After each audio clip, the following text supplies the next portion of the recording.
కొన్ని మాటలు మరి అపోస్తలుడు పౌలు ఎఫెసీయులకు రాసిన పత్రిక 1వ అధ్యాయం 7వ వచనాన్ని దేవుని కృపా మహాదైశ్వర్యమును బట్టి ఆ ప్రీతియందు ఆయన రక్తము వలన మనకు విమోచనము అనగా మన అపరాధములకు క్షమాపణ మనకు కలిగి ఉన్నది. ప్రార్థన చేసుకుందాం. మహాపరిశుద్ధుడైన తండ్రి, దేవా స్తోత్రం.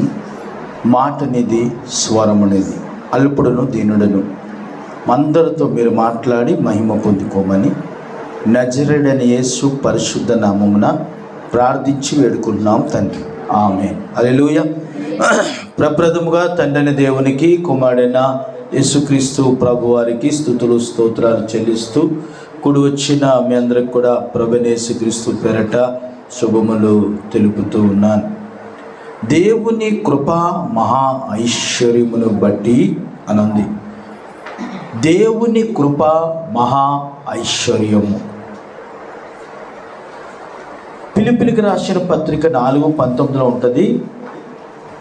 ఆయన కృపా ఐశ్వర్యమును బట్టి మీ ప్రతి అవసరతలో కూడా తీర్చును అని ఉంటుంది. అంటే దీనికి కలిగినటువంటి భావం ఏంటంటే, దేవుడు కృప కలిగిన వాడు, ఐశ్వర్యము కలిగినటువంటి వాడు. ఆ ప్రియుని రక్తము వలన మాత్రమే మనకి విమోచన కలుగుచు ఉన్నది. హల్లెలూయా. ఒక రక్తము ప్రోక్షింపబడినప్పుడు ఆ రక్తములో స్వచ్ఛత అనేటువంటిది ఈ భూమి మీద ఎవరికి కూడా లేదు. అది ఏ రక్తమై ఉండాలంటే పరిశుద్ధుడైన రక్తమై ఉండాలి, నిష్కలంకమైన రక్తమై ఉండాలి. దేవుని యొక్క కుమారుడైనటువంటి యేసుక్రీస్తు రక్తము మన అపరాధములను బట్టి ఆయన రక్తము ద్వారాగా మనం విమోచింపబడ్డామని దేవుని యొక్క లేఖనాలు సెలవిస్తూ ఉన్నాయి. దీని కొరకు యోహాను భక్తుడు ఒక మంచి మాట చెప్తూ ఉన్నాడు. 1 యోహాను రాసిన పత్రిక 1వ అధ్యాయం 9వ వచనం, మన పాపములను ఇక్కడ ఒక్కసారి ఆగుదాం. మన పాపములను ఒప్పుకున్న ఎడల ఆయన నమ్మదగినవాడు. అంటే అర్థం ఏంటి? మన పాపములను ఒప్పుకున్న ఎడల మాత్రమే యేసు ప్రభు మనకి నమ్మదగిన వాడు. మన పాపములు ఎప్పుడైతే ఒప్పుకోమో అప్పుడు మనము దేవునికి నమ్మదగిన వారము కాదు. కనుక మన పాపములు అన్నాడు ఇక్కడ. ఎంత చక్కగా క్షుణ్ణంగా పరిశీలించి ఆలోచన చేసినట్లయితే మనలో ఉన్నటువంటి పాపము అనేటువంటిది చిన్నది అనుకుంటాం, చిన్న పాపం. ఆ చిన్న పాపము కూడా దేవుడికి మనకి కూడా దూరం అవడానికి అవకాశం ఉంది. చిన్న తప్పే అనుకుంటాం. ఆ చిన్న తప్పు కూడా దేవుడికి మనకి అడ్డుగోడగా నిలబడడానికి పరిస్థితులు దారి తీస్తూ ఉంటాయి. పాపము ఏదైనా ఆ పాపము దేవుని దగ్గర నుంచి వేరు చేసేదిగా ఉండకూడదు.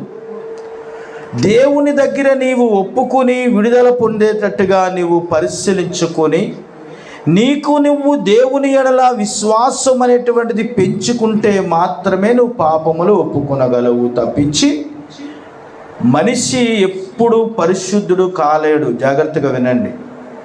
మనిషి ఎప్పుడూ కూడా నీతిమంతుడు కాలేడు. అందుకే యేసు ప్రభు అన్నాడు, ఎవరైనా ఉన్నారా నీతిమంతుడు అనేటువంటి వారు అని యేసు ప్రభు వారు చెప్పారు. ఈరోజు వాక్యం వింటున్నటువంటి మన జీవితాల్లో కనీసం ఏ తప్పు చేయకుండా, ఏ పాపము చేయకుండా, ఎవరికి హాని కల్పించకుండా ఎవరైనా ఉన్నామా? ఒకసారి మనం పరిశీలన చేసుకుందాం. ఏ హాని చేయకుండా, ఏ తప్పు చేయకుండా, ఎవరిని నిందించుకుంటా, ఎవరి మీద సొనుక్కోకుండా, ఎవరిని బాధ పెట్టకుండా ఏ రోజైనా 24 గంటలు అనేటువంటిది నీకు గడిచిందా? ప్రియులరా గమనించండి. అందుకే ప్రతీదీ కూడా పాపమే. ఇహలోకములో అపవాది దేవుని దగ్గర నుంచి నిన్ను దూరం చేయాలని వాడు ప్రయత్నం చేస్తూ ఉన్నాడు కనుక ప్రతీదీ కూడా జ్ఞాపకం తెచ్చుకొని ఒప్పుకోవాలి దేవుని దగ్గర. అది చిన్న పాపమైనా అది పెద్ద పాపమైనా నువ్వు చేసిన పాపములను ఒప్పుకున్న ఎడల మాత్రమే ఆయన నమ్మదగిన వాడు.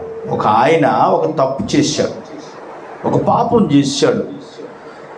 ఆ పాపము చేసినప్పుడు ఆయన దైవజనుల మధ్యలోకి వచ్చి, మీరందరూ కూడా నా కోసం ప్రార్థన చేయండి, నేను ఒక తప్పు చేశాను, నేను పాపం చేశానని మోకాళ్ళు వేశారు.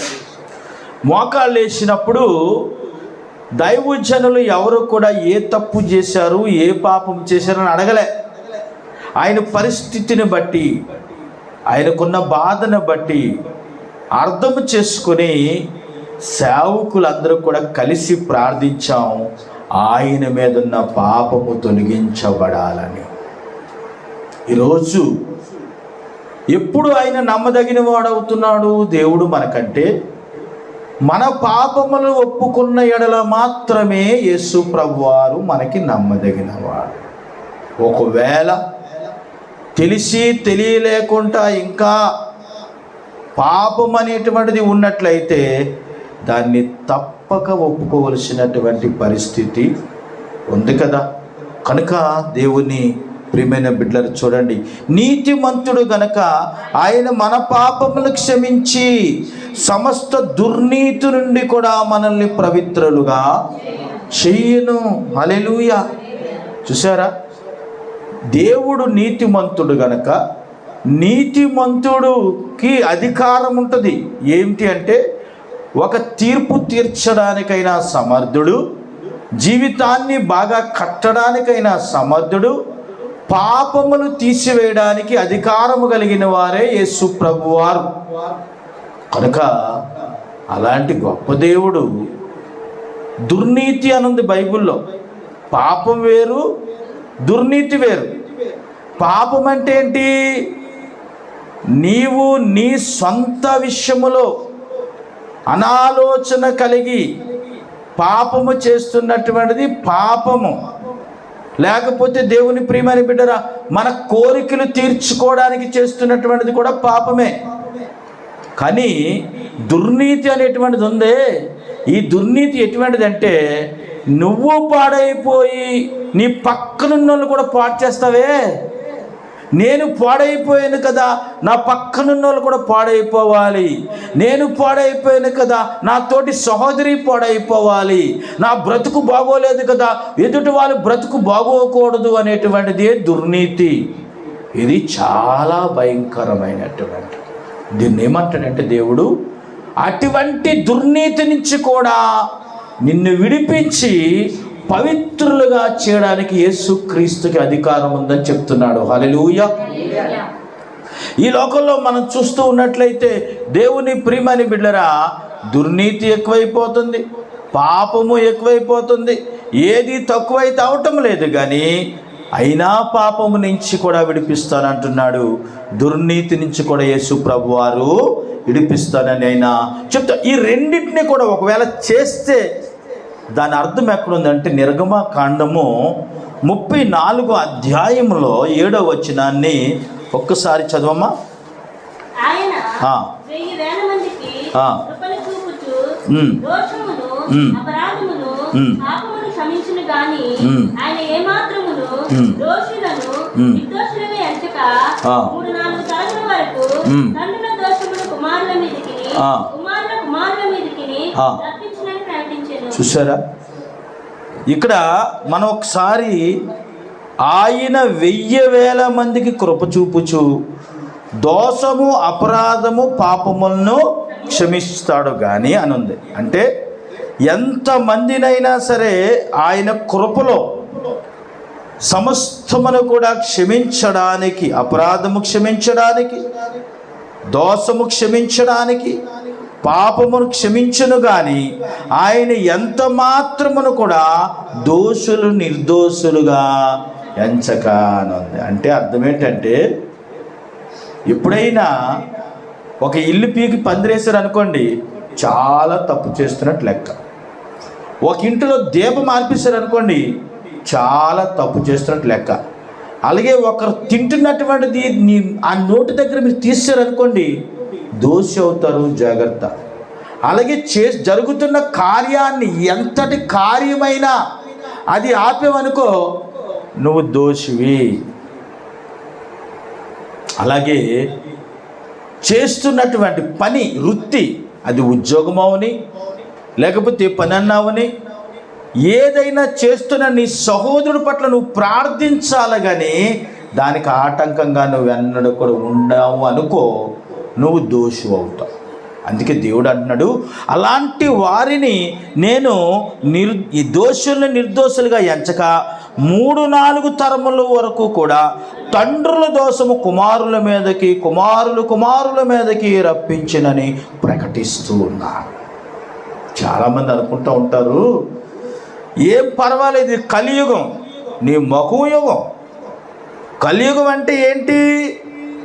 నువ్వు కష్టపడి ఈ పాస్ట్ జనరేషన్లో నీకు నువ్వు స్వతహాగా సంపాదించుకొని, నీకు నువ్వు ముందుకెళ్ళేటువంటి తత్వాన్ని కలిగి, దేవునిలో దైవభక్తిలో బలం పొందుకొని ముందుకెళ్ళాలి. అప్పుడు దేవుడు దుర్నీతిలో నిన్ను పన్నెవడు, అపరాధములో నిన్ను పన్నెవడు, ఏమండి, పాపములో నిన్ను పాడనివ్వడు. హల్లెలూయా. కనుక దేవుని బిడ్డలారా, ఇది ఎంత చెల్లిస్తే పోతుంది అంటే, ఆనాడు పాపం చేస్తే గొర్రె పిల్లను తీసుకొని వస్తే యాజకులు బలిపీఠము మీద నిలవబడి ప్రార్థన చేసేవారు. అది వధించిన తర్వాత దాని రక్తమును బలిపీఠమునకు పెట్టి దేవుడి దగ్గర క్షమాపణ అడిగితేనే తప్పించి కానీ వారికి పాప పరిహార్థ బలి లేదు, అంటే విమోచన లేదు. కనుక దేవుని ప్రియమైన బిడ్డలు గమనించండి, మనము చేసే ప్రతి దినచర్యలో కూడా ఆలోచన చేసినట్లయితే, మనము చేసినటువంటి తప్పుకి ఒకవేళ మన పిల్లలు, వాళ్ళ నెక్స్ట్ జనరేషన్ ఒకవేళ ఏమైనా అవుతుందా, లేకపోతే ఏమైనా మనం తప్పు చేసామా, మనది ఏమైనా పిల్లల మీద పడుతుందా అని చెప్పి కూడా మనం కొన్నిసార్లు ఆలోచన చేయవలసినటువంటి పరిస్థితి ఉంది. కనుక దేవుని ప్రియమైన బిడ్డలారా, జీవితంలో తప్పు చేయాలన్నా, పాపము చేయాలన్నా, దుర్నీతి చేయాలన్నా, అపరాధము చేయాలన్నా వీటికి భయపడమని దేవుడు చెప్పాడు. అయితే లోకానుసారమైనటువంటి నీతి వేరు, పరిశుద్ధ గ్రంథంలో చెప్పినటువంటి నీతి వేరు. మనం 2 కోణాల్లో బైబిల్ను చూడాలి.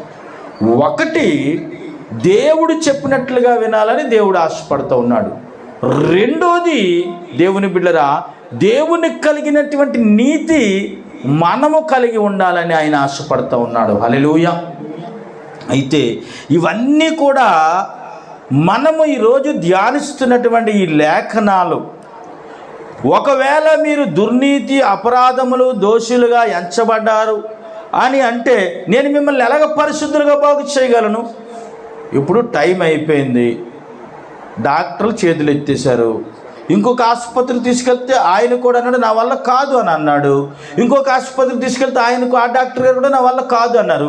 ఎంతమంది దగ్గరికి తీసుకెళ్తే ఆ రోగం బాగవుతుంది?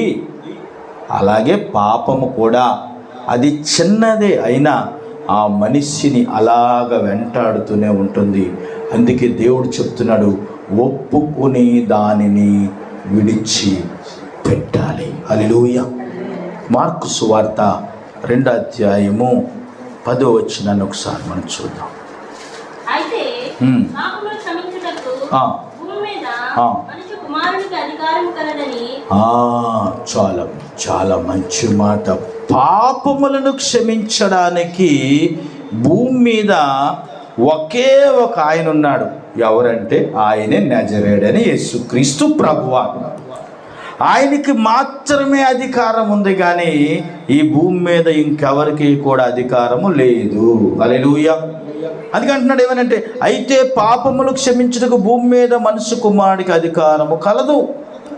అదండి, ఇప్పుడు మనిషి, నేను ఎప్పుడు కూడా చెప్తాను, అందుకే ప్రభువా నేను పాపిని, నన్ను క్షమించని ప్రార్థన ప్రారంభం చేయాలి. చాలామంది కఠినులు ఆ మాట ఒప్పుకోరు. ఏమండి నీతిమంతులా, పరిశుద్ధులా? ఏమండి రోజుకి నువ్వు ఎవరినైనా ద్వేషించుకుంటున్నావు నాకు చెప్పోసారి? ఎవరిని కూడా ఏవి అనకుండా అంత పరిశుద్ధతగా ఉన్నావా? నీ పిల్లలతోనే మొదలెడతావు నువ్వు స్టార్టింగ్. అదేంటో మరి నాకు తెలియదు. అంటే ఏంటి? ద్వేష భావన కలిగి నీ జీవితంలో నీ పిల్లలతోనే ద్వేషించడం మొదలు పెడుతున్నావంటే నిన్ను ఎంతమంది ద్వేషిస్తున్నారో తెలుసుకో. అందుకే ఎవ్వరికి అధికారం లేదు, కానీ పాపాన్ని క్షమించే అధికారం యేసుక్రీస్తు ప్రభువారికి మాత్రమే ఉంది. ఆ అధికారానికి లోబడాలి తప్పించి కానీ దేవుని అధికారానికి లోబడాలి. అందుకే ప్రార్థన ప్రారంభంలోనే ప్రభువా నేను పాపిని అని ఒప్పుకోవాలి. ఇప్పుడు దేవుడు నీ ప్రార్థన వినడానికి నీ ముందుకు వస్తాడు. పాపం ఒప్పుకో. ఈరోజు నేను ఎన్ని తప్పులు చేశానో తెలియదు ప్రభా, ఈరోజు నేను ఎన్ని పాపములు చేశానో, ఎవరినైనా ద్వేషించానేమో ప్రభా, ఎవరినైనా ఒకవేళ బాధ పెట్టేసానేమో, ఏ రోజుకి ఆ రోజుకి అడిగించుకోవచ్చు కదండి. చాలామంది ప్రార్థన చేసినప్పుడు నేను వింటూ ఉంటాను, అనిపిస్తూ ఉంటుంది, ఎందుకు వీళ్ళు పాపినని ఒప్పుకోరు? ఆ పాపములు ఎందుకు అలాగా ఊరగాయ జాడీలో ఎట్టి అలా మొగపెడుతూ రుచిగా చేసుకుంటారో నాకు అర్థం అవ్వదు కదా. ఏమండి ఒప్పుకోవాలండి. మనము ఏదో రకంగా కంటి దూరగా కానీ, నోటి దూరగా కానీ, నాలిక దూరగా కానీ, తలంపు దొరక కానీ పాపం అవుతూనే ఉంటుంది. ఆ పాపమును రోజుకి రాత్రులు ప్రార్థన చేసినప్పుడు ఒప్పుకోవాలి. పాపిని ప్రభువా నన్ను క్షమించని ఒప్పుకోవడానికి నీ నాలుక ఏమైంది? నీకు నోరిచ్చింది ఎవరు? మగవాళ్ళు కాదు కదా. ఒకసారి చెప్పండి, నేను పాపినని ఒప్పుకోవాలి. ఎందుకంటే దేవుని ప్రియమైన బిడ్డలారా, మన జీవితాల్లో పాపం ఎప్పుడైతే ఒప్పుకుంటామో దేవుడు మనతో నడవడానికి ఇష్టపడతాడు. హల్లెలూయా. మనము ఎప్పుడైతే దేవుని సన్నిధిలో పాపమును ఒప్పుకుంటామో అప్పుడు దేవుడు మనతో ప్రయాణం చేయడానికి మంచి జర్నీ మొదలవుతుంది. మనకు కూడా చాలా హెల్తీగా ఉంటాం. ఒక సహోదరుడు ఉన్నాడు, పాపములు చేసి ఇంకో సహోదరుడు చెప్తాడు. అంటే వాళ్ళ నమ్మకం ఏంటంటే ఈయన తప్పులు చేసి ఈయన పాపాలు చేస్తే ఆయనకి చెప్పేస్తే ఆ పాపములన్నీ కూడా వినేశాడు కనుక అక్కడతో పోయింది, ఆయనకు అంటుకుందని ఈయన అనుకుంటున్నాడు. కానీ స్వతహాగా పాపము చేసినటువంటి ఆ పాపము పోవాలంటే క్రీస్తు రక్తం ద్వారాగా కడగబడాలి. దేవునికి స్తోత్రం, హల్లెలూయా. కనుక దేవుని ప్రియమైన బిడ్డరా, పాపములోనే పుట్టి పాపములోనే పెరిగి పాపములోనే జీవించి పాపమైనటువంటి ఈ నాలుక ఉంది చూడండి, ఎన్ని తప్పులు మాట్లాడుతూ ఉంటుందో. మనిషి దగ్గర ఒకలా మాట్లాడేస్తూ ఉంటుంది, మనిషి దగ్గర ఒకలా మాట్లాడుతుంది. ఏ మనిషికి ఎలా కావాలో ఆ మనిషికి అలా మాట్లాడి ఈ నాలుక బాగా అలవాటు. ఎందుకంటే నాలుక చాలా గొప్పగా తిరుగుతూ ఉంటుంది కనుక చాలా జాగ్రత్త. అయితే క్షమాపణ అనేటువంటిది మనకు కావాలంటే 130వ కీర్తన 3వ వచనాన్ని ఒక్కసారి మనం అర్థం.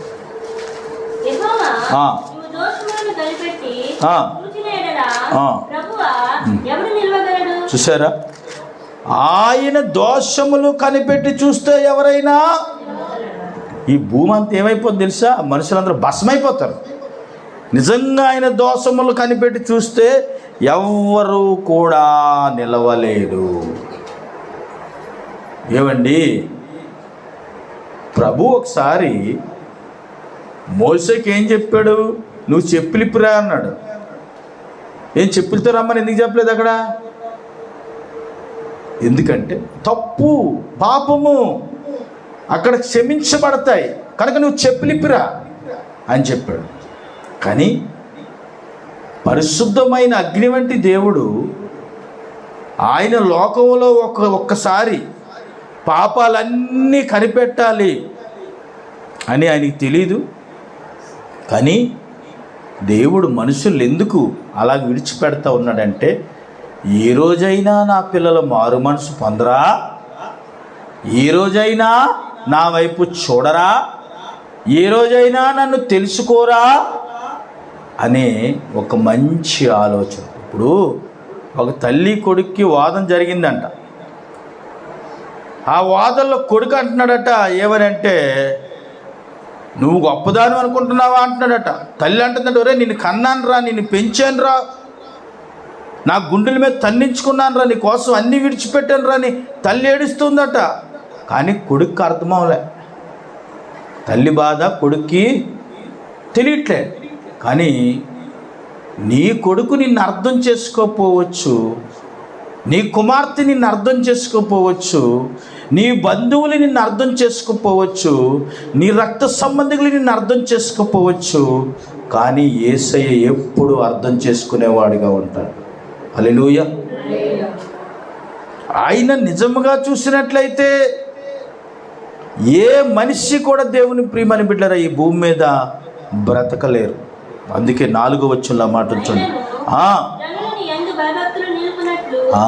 జనులని యందు భయభక్తులు నిలుపునట్లు క్షమాపణ దొరుకును. హల్లెలూయా. అంటే ఎప్పుడైతే దేవుని ఎడల భయము భక్తి అనేటువంటిది మనిషి జీవితంలో కలిగి ఉంటాడో, ఆ మనిషి అన్నిటినీ కూడా విడిచిపెట్టి దేవునిలో తన జీవితాన్ని సాక్రిఫైస్ చేయడానికి ఎథిక్స్ కలిగి ఉంటారు. అంటే ప్రతి మనిషికి కూడా ఎథిక్స్ ఉండాలి. అవి లేకపోతే కష్టం.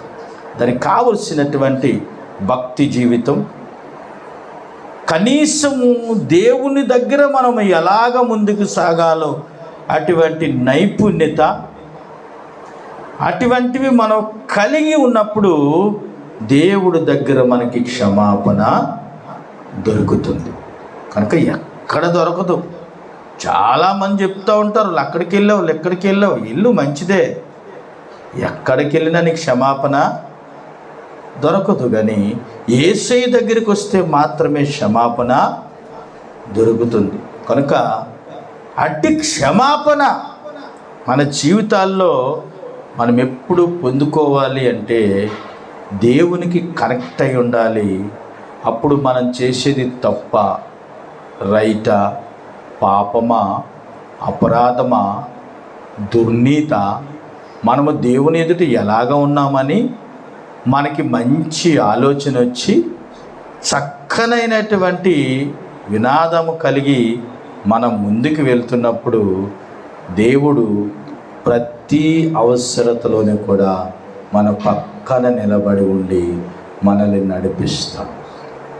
అందుకే కదా ఎఫెసీయులకు రాసిన పత్రిక 1వ అధ్యాయం 7వ వచనంలో దేవుని కృపాశ్చర్యమును బట్టి అని ఉంది. ఎందుకు ఆ మాట అక్కడ చెప్పాడంటే, ఆయన కృపలో మన పాపాన్ని తీసివేస్తాడు, ఆయన కృపలో మన దుర్నీతిని తీసివేస్తాడు, ఆయన కృపలో మన అపరాధములు తీసివేసే దేవుడు మనల్ని ఎంత మాత్రమున కూడా దోషులుగా ఎంచక నీతిమంతులుగా పరిశుద్ధులుగా చేయాలని దేవుడు ఎప్పుడు కూడా ఆశపడుతూ ఉంటాడు. అట్టి కృప పరిశుద్ధాత్మ దేవుడు మనకు అనుగ్రహించునుగాక. ఆమేన్. దేవుడి మాటలు దీవించునుగాక. Praise the Lord. హల్లెలూయా. మంచిది.